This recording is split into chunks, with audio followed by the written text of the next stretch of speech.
Cristiano Ronaldo is one of the most valuable footballers on the planet. His talent is mesmerizing. He's really good technically, he's really fast. He's an athlete, a complete athlete. Cristiano Ronaldo is one of the best players in the world. But what is it that gives Ronaldo the edge over other players? To find out, he's come to this specially created state-of-the-art laboratory in Madrid.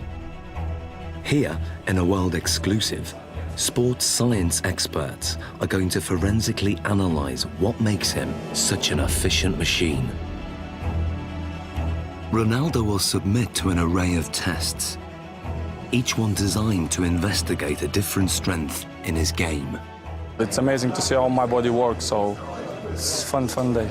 The results are revealing and often surprising as Cristiano Ronaldo is tested to the limit.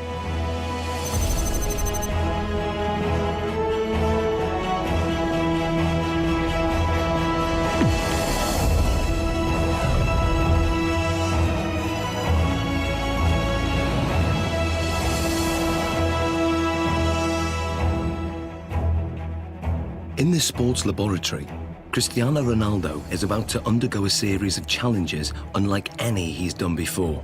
He'll undergo tests for body strength, mental ability, technique, and finally skill.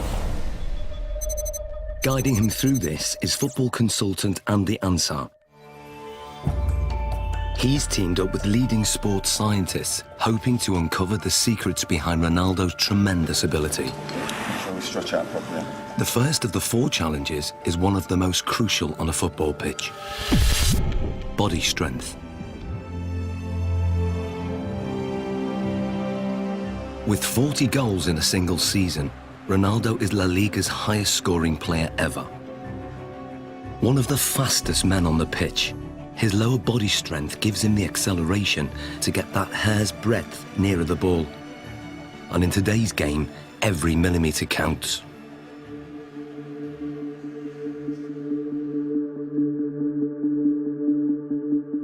To test Ronaldo's sprinting ability, Andy has developed a 2-part challenge. First, a straight sprint over 25 metres. Then, a 25-metre zigzag sprint, designed to measure speed and agility. To draw a comparison, Ronaldo is going to race against professional sprinter Angel David Rodriguez.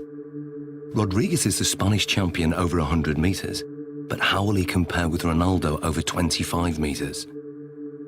Infrared beam timing gates will give split-second results. And in charge of the test is biomechanics expert Neil Smith. We want to see the different muscles and the different components that are used in order to find out who's quicker, a sprinter or a footballer.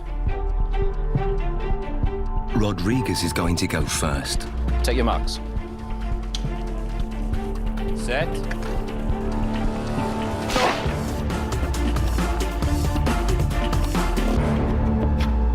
How do we do, Neil?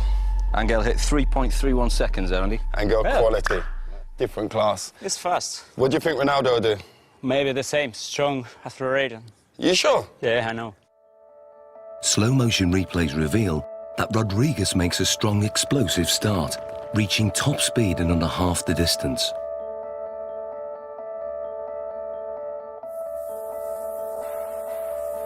All his movements are in a straight line, very linear, nothing from side to side at all. Everything is moving in front to back directions. No energy is wasted. Rodriguez has a high knee action. This gives him a very long stride length of 2.5 metres. Ronaldo's target to beat is 3.31 seconds. Let's see what he's got. Come in, buddy.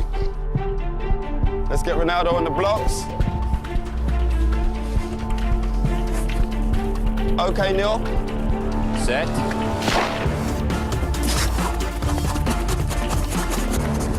Angel, come and join us. What was Ronaldo's time? He's done well, Andy. He's got 3.61 seconds. And what was Angel's time? Angel clocked in at 3.31. So that's 0.3 seconds. 0.3 difference. Absolutely quality. Different class. Considering Angel's Congratulations. classy Good time. sprinter, that's not bad at all. So Ronaldo narrowly lost the straight sprint. On closer analysis, the reasons why are clear. From a sprinter's point of view, Cristiano Ronaldo's technique isn't the best, but then Cristiano Ronaldo's not a sprinter. He's very quick off the mark, but his style is quite different. He has to still think about the sprinting. That's where his head goes back. And if you go like this with your arms, the chances are behind you, your legs will be doing that also. And that means lower knee height. Because of his usual increase in speed and decrease in speed during a game of soccer, his stride length is quite short and quite sharp, quite staccato, and only covers 1.7 metres per stride. In a 90-minute match, Ronaldo will usually cover over 10 kilometres, but very little of that is in straight-line sprints. In football, the ability to abruptly change direction is vital, so the zigzag course is designed to replicate what happens in a game. How well do you think you'll do on the zigzag? Me? Yeah. He kicks me. let's go and do our thing. Come on, guys, let's give it a go. Take your marks. Get set. Go. Rodriguez is still very fast around this course. He navigates the poles well, keeping his balance even when his body is almost at 45 degrees at some points.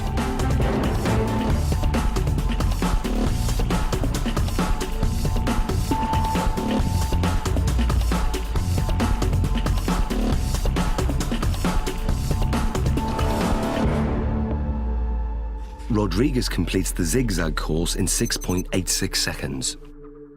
So Ronaldo, 6.86 to beat. What do you think? Well, because this is my type of work, I use more this in the game than run in straight line. So this is more my profile, my style. Perfect. Let's get him set. Okay, good man. Take your marks. Get set. Go.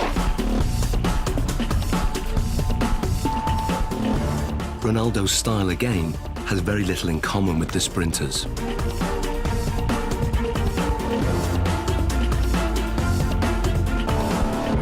Okay, Angel, come and join us. So first of all, Neil, remind us of Angel's score. Angel came in at 6.86 second. 6.86. And then Ronaldo's? 6.35. So what's the difference there? Almost half a second there, Andy. Almost half a second Superb. between them. Superb. Exactly what we was expecting from our footballer, correct? Yeah. Well, what we're hoping there, you can see a very big difference between the straight line sprinting. We've got very long strides, nice high centre of gravity. Cristiano comes into his own here. Yep. We lower the centre of gravity. We enable ourselves to push off and accelerate sidewards. That centre of gravity nice and low. The knees are bent, the hips are bent, and the muscles are hopefully working at their optimum length. Because this is my style, you know, I use this a lot in a pitch, so I guess that I'm more chances in this type of run than straight line. Without a shadow of that, improved it. When we look at the zigzag movements, we can see a way that Cristiano anticipates the change of direction coming into play. As Cristiano approaches, we see a lot of shorter steps. This is in stark contrast to what we see from Angel. To change direction, he does something that probably most people wouldn't. They would almost drop down to the ground to change movement. Cristiano Ronaldo almost goes upright, goes taller.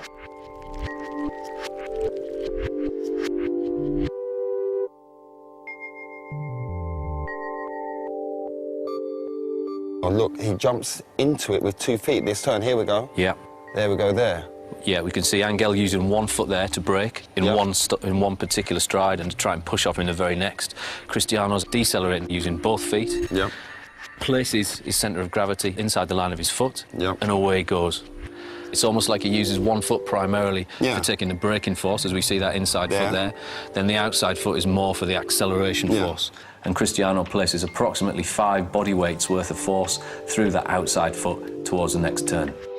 So in what we're seeing now is he's multi-talented. That's a given anyway with Cristiano Ronaldo, but the way his body works and the way it's built and all the different components that he uses when sprinting affords him the ability to maybe perform in terms of an athletic sprint at the very, very highest level. Yeah, he's up there. We've seen his speed is up there. We've seen the movement and the agility is up there. He can change direction quickly. He can accelerate and decelerate whilst he's still concentrating on the game. Ronaldo won by quite a margin. His time over the zigzag sprint was 6.35 seconds. Clearly, his ability to corner at speed gives him an advantage. And fundamental to this is muscle strength. So before the next test, Ronaldo's muscles are going to be measured to see if there's anything unusual. Okay, Ronaldo, this is Luis. Hi.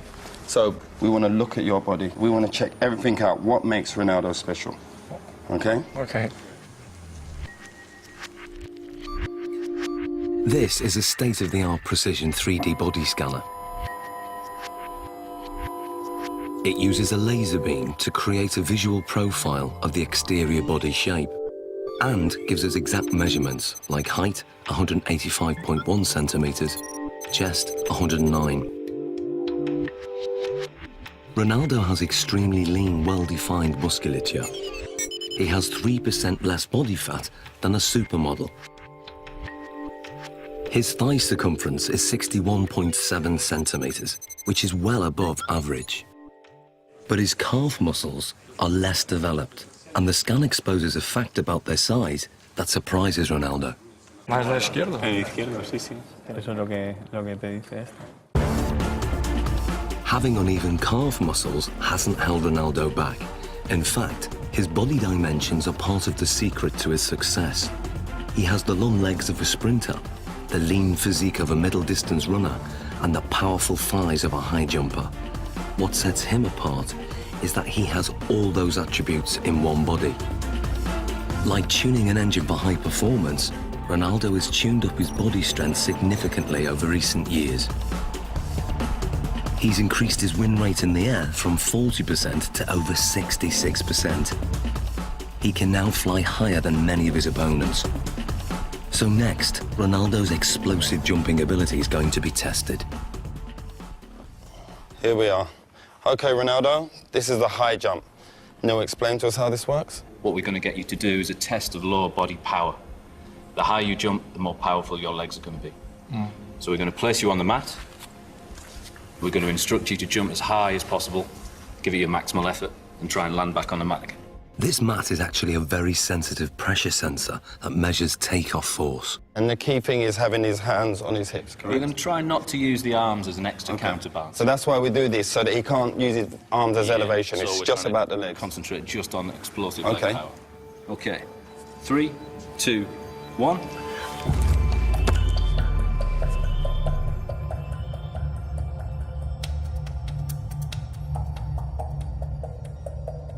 The result is surprising. Ronaldo jumps only 44 centimeters, barely average, with a force of just 1.5 times his body weight. Something's wrong. So now, this is the thing. You don't jump like that in a game. Yeah. We have to make it relevant to football. Of course, if you jump with free hands, Yeah. it's better. You jump more than here, you're quite limited. So can you also register that? If I get Ronaldo to jump, if he comes in and jumps up off one foot and lands. We'll get the impact of the pressure as he hits the pressure plate. Let's try that. Let's try that. 3, 2, 1, go. Now the results are very different. Ronaldo's body strength enables him to jump 78 centimeters, which is higher than the average NBA basketball player can jump. His takeoff force is almost 5 times his body weight, or 5 Gs, the same as an astronaut goes through at takeoff. But what's more intriguing is what he does in the air. When he jumps high, he tucks his knees and his legs up behind under his buttocks. This has the effect of raising the centre of gravity temporarily, but enables him to give this impression of hanging in the air, ready for him heading the ball into the goal. Excellent. Good, good, good. Awesome, Ronaldo. Let's move on to our next test. Very hard, because you have to give 100% everything that you involve. Ronaldo's muscle distribution and raw body strength contribute significantly to his ability. But the next set of tests will reveal how important his mental ability is to his game, and the results are truly stunning.